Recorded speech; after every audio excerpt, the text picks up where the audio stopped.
சினிமாவையே மிஞ்சும் அளவிற்கு நிஜ வாழ்க்கையில் இருக்கும் சீரியல் கில்லர். பல பெண்களை கொன்று தன்னுடைய வீட்டு அருகே புதைத்து வைத்த நபர். எங்கு நடந்தது, என்ன நடந்தது அப்படிங்கிறத இந்த வீடியோவில் பார்க்கலாம்.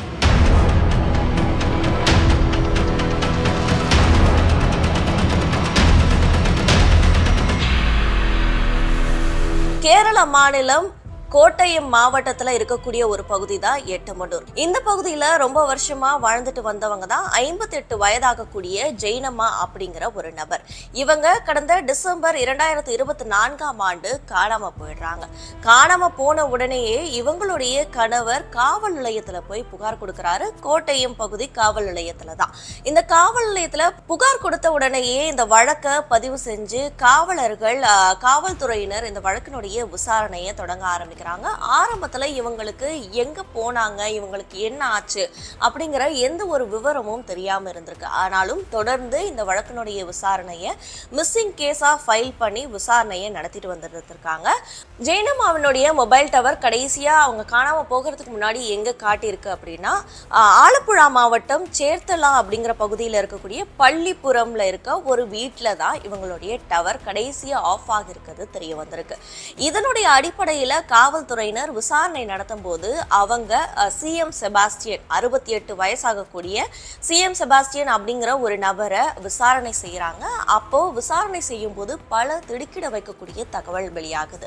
இந்த சிஎம் செபாஸ்டியன் யாரு அப்படின்னா, அந்த பகுதியில ரொம்ப ஆண்டு காலமாவே வாழ்ந்துட்டு வரக்கூடிய ஒரு நபர் தான். இவர் ரியல் எஸ்டேட் செய்யக்கூடிய ஒரு நபரா இருக்காரு. அவருக்கு கடைகளும் இருக்கு, ஜுவல்லரி ஷாப் இருக்கு, பல பிசினஸையும் செஞ்சுட்டு வந்துகிட்டு இருக்காரு. அதே போல அந்த பகுதியில ரொம்பவே பரிச்சயமான ஒரு ஆளா தான் இருக்காரு. பலருக்குமே அவரை பத்தி தெரிஞ்சிருக்கு. அவர் ஒரு பிசினஸ் மேன், ரியல் எஸ்டேட் பண்ணக்கூடிய ஒரு நபர், ஒரு மதிக்கத்தக்க ஒரு நபர் அப்படிங்கிறது பலரும் சொல்றாங்க. ஆனா இந்த ஜெயினம்மா காணாம போன வழக்குல சிஎம் செபாஸ்டியனை விசாரணை செஞ்சப்போ என்ன ஒரு தகவல் வெளியாகுது அப்படின்னா, ஜூலை 28 இவருடைய வீட்டுக்கு பக்கத்துல இருக்கக்கூடிய தோட்டத்தை ஆய்வு செய்யறாங்க காவல்துறையினர். அப்படி ஆய்வு செய்யும் போது அங்க பல எலும்பு கூடுகள் கிடைக்குது. முதல்ல ஒரு ஸ்கல், அதாவது மண்டை ஓடு கிடைக்குது. அதே போல காலினுடைய தொடை எலும்பு கிடைக்குது. அதுக்கப்புறம் மூணாவதா என்ன கிடைக்குது அப்படின்னா, கிளிப் மாட்டி இருந்த ஒரு பல். இது 3 கிடைக்கும் போது காவல்துறையினரே அதிர்ந்து போறாங்க. இது யாருடையது அப்படிங்கிறது அவங்களுக்கு ஒரு கேள்வியா எழுந்திருந்தது. ஜெயினம்மாவுடைய வழக்க விசாரணை செய்ய போய் அங்க பல எலும்பு கூடுகளை இருந்ததை பார்த்த காவல்துறையினர் ரொம்பவே அதிர்ச்சி அடைகிறாங்க. இதை தொடர்ந்து பல வழக்குகளையும் அவங்க மிஸ்ஸிங் கேசஸ், இதுக்கு முன்னாடி இருந்தது இல்லையா, அந்த மிஸ்ஸிங் கேசஸ் எல்லாத்தையும் தூசி தட்டி எடுக்கிறாங்க.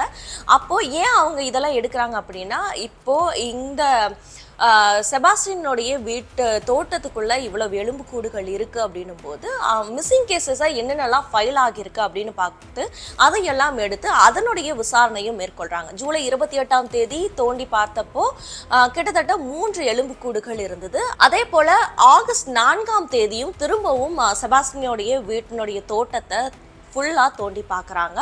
அப்போ இன்னும் பல எலும்புக்கூடுகள் கிடைக்குது. எலும்புக்கூடுகள் மட்டும் கிடைக்கல, பக்கத்தில் இருக்கக்கூடிய ஒரு குளத்தையும் தோண்டி பார்க்குறாங்க. அந்த குளத்தில் என்னென்னலாம் கிடைக்குது அப்படின்னா, பல பெண்களுடைய ஹேண்ட்பேக் கிடைக்குது, அவங்களுடைய உடைகள் கிடைக்குது, அவங்களுடைய செருப்பு, அவங்க அணிஞ்சிருந்த வாட்ச், இந்த மாதிரியான அவங்களுடைய பொருட்கள் பல கிடைக்குது. அது மட்டும் இல்லாமல் பக்கத்தில் இருந்த ஒரு மரத்தில் ரோஜா பூ சுற்றின ஒரு கிரீடம் மாதிரியான ஒரு சின்ன டெக்கரேட்டிவான ஒரு கிரீடம் அங்கே மாட்டி இருக்கிறதையும் பார்க்குறாங்க காவல்துறையினர்.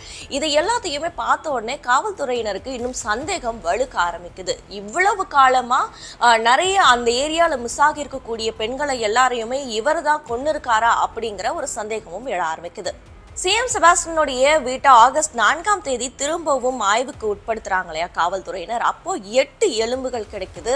இது யாருடைய எலும்புகள் அப்படின்னும் போது, பல முன்னாடி காணாமல் போகிருந்த கேஸா ஃபைல் ஆகியிருந்த பலருடைய கேஸை இவங்க தோண்டி எடுக்கும் போது யாரோடைய கேசஸ் எல்லாம் தோண்டி எடுக்கப்படுது அப்படின்னா, ஆயிஷா கடந்த 2012 காணாமல் போயிருக்காங்க. அந்த கேஸும் காவல் நிலையத்துல புகாரா கொடுத்து ஃபைல் பண்ணப்பட்டிருக்கு. அடுத்ததா யாருடைய ஃபைலை காவல்துறையினர் தோண்டி எடுக்கிறாங்க அப்படின்னா, பிந்து பத்மநாபன் இவங்களுக்கு 47 வயசாகுது. 2006ஆம் ஆண்டுல இருந்தே காணாம போயிருக்காங்க. இவங்க காடக்கரப்பள்ளி அப்படிங்கிற பகுதியில், சேர்த்தலாவில் இருக்கக்கூடிய காடக்கரப்பள்ளி அப்படிங்கிற ஒரு பகுதியில இருந்து வாழ்ந்துட்டு வந்திருக்காங்க. அவங்க மிஸ்ஸிங் அப்படிங்கிறது 2006ஆம் ஆண்டே பதிவு செய்யப்பட்டிருக்கு, புகாரும் போயிருக்கு. அடுத்ததா 2020ஆம் ஆண்டுல காணாம போகிருந்த சிந்து அப்படிங்கிற ஒரு பெண்ணுடைய கேஸை தோண்டி எடுக்கிறாங்க. இவங்களுக்கு 43 வயசாகுது. சேர்த்தலா பகுதியில் இருக்கக்கூடிய வண்ண குளத்துவள்ளி அப்படிங்கிற பகுதியில இவங்க வாழ்ந்துட்டு வந்துட்டு இருக்காங்க. இவங்க காணாம போயிருக்காங்க.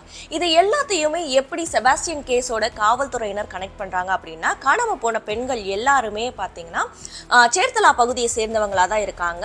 செபாஸ்டியனும் சேர்த்தலா பகுதியில தான் ரொம்ப ஆண்டு காலமாவே வாழ்ந்துட்டு வந்துட்டு இருக்காரு. ரியல் எஸ்டேட் பிசினஸும் பண்ணிக்கிட்டு வந்துட்டு இருக்காரு. அப்படி இருக்கும்போது இவங்க எல்லாரையுமே கொண்டது இவர் தான் கொண்டு இருப்பாரோ அப்படிங்கிற சந்தேகமும் காவல்துறையினருக்கு எழ ஆரம்பிக்குது. ஆனாலும் இப்போ வரைக்கும் இந்த கண்டுபிடிக்கப்பட்டிருக்கக்கூடிய எலும்புக்கூடுகள் யாருடையது அப்படிங்கிறது இன்னும் தெரிய வரல. ஆனாலும் இந்த கிளிப் மாட்டி கண்டுபிடிக்கப்பட்டிருந்தது இல்லையா ஒரு பல்லு, அந்த பல்லு ஆயிஷாவினுடைய பல்லா இருக்கிறதுக்கான வாய்ப்புகள் இருக்கிறதா காவல்துறையினர் சொல்றாங்க. எதன் அடிப்படையில் இதை சொல்றாங்க அப்படின்னா, அவங்களுடைய குடும்பத்தினர் கிட்ட விசாரணை நடத்திருப்பாங்களே காணாம போனவங்க, இப்போ எதன் அடிப்படையில் காவல்துறையினர் இது ஆயிஷாவுடையதா இருக்கலாம் அப்படிங்கிறத சொல்றாங்கன்னா, இந்த கேஸை தோண்டி எடுக்கும் போது, முன்னாடி காணாம போனவங்க எல்லாம் தோண்டி எடுக்கும் போது அவங்க குடும்பத்தினர்கிட்ட விசாரணை நடத்தப்பட்டிருக்கும். அந்த விசாரணையில அவங்க அங்க அடையாளங்கள் எல்லாம் சொல்லியிருப்பாங்க. அப்படி அதன் அடிப்படையில சொல்லியிருக்காங்க.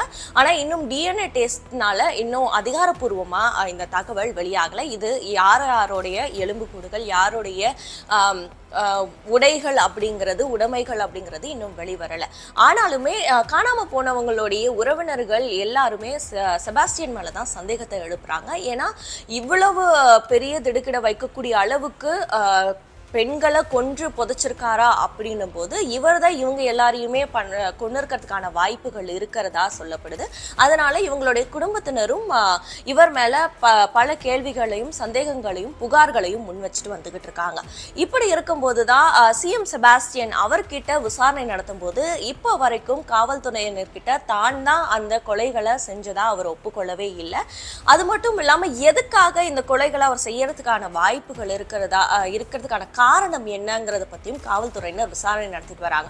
அதன் அடிப்படையில காவல்துறையின் தரப்புல இருந்து சொல்லப்படக்கூடிய விஷயங்கள் என்னவா இருக்கு அப்படின்னா, அவரு தனிமையில வாழ்ந்துட்டு வரக்கூடிய பெண்களை, அதுவும் வயது மூப்பு, அதாவது 40 வயதுக்கு மேல இருக்கக்கூடிய பெண்களை தான் அவர் டார்கெட் செஞ்சிருக்கிறதுக்கான வாய்ப்புகள் இருக்கு. ஏன்னா காணாம போயிருக்கவங்க எல்லாமே 40 வயதுக்கு மேலதான், 40 வயது, 43 வயது, 57 வயது, இந்த மாதிரியான வயதுக்கு உட்பட்ட பெண்கள் தான் காணாம போயிருக்காங்க. அதுலயும் பல எலும்புக்கூடுகள் இருக்கு.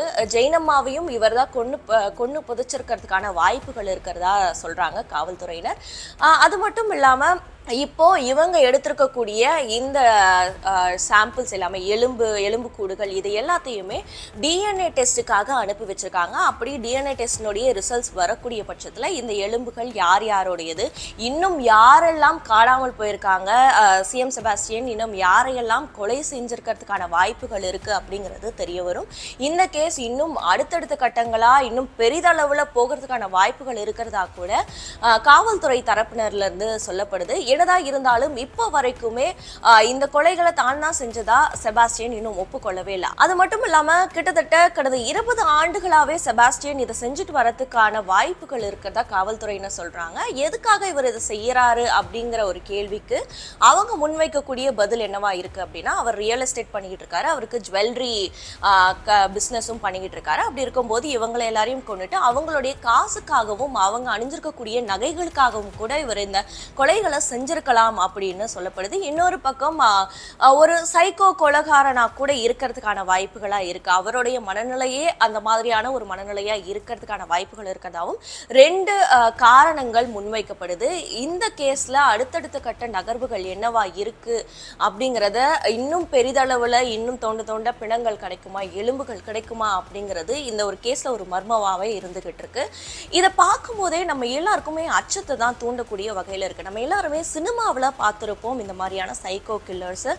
சினிமாவில் ஒரு பேட்டர்னில் வச்சு கொன்று அவங்க வீட்டுக்குள்ளேயே புதைக்கிறது, இல்லைன்னா அந்த உடம்புல இருக்கக்கூடிய பாகங்களை தனித்தனியாக கட் பண்ணி போடுறது, அந்த மாதிரியான கொலைகளை நம்ம சினிமாவில் பார்த்துருக்கோம். ஆனால் நிஜத்திலேயே இந்த மாதிரியான ஒரு சம்பவம் நிகழ்ந்திருக்கிறது பலருடைய அச்சத்தை தூண்டக்கூடிய வகையில தான் இருக்கு. இந்த கேஸ்ல அடுத்த கட்டத்துல என்னென்ன தகவல்கள் வெளியாகுதுங்கிறத பொறுத்திருந்து பார்க்கலாம்.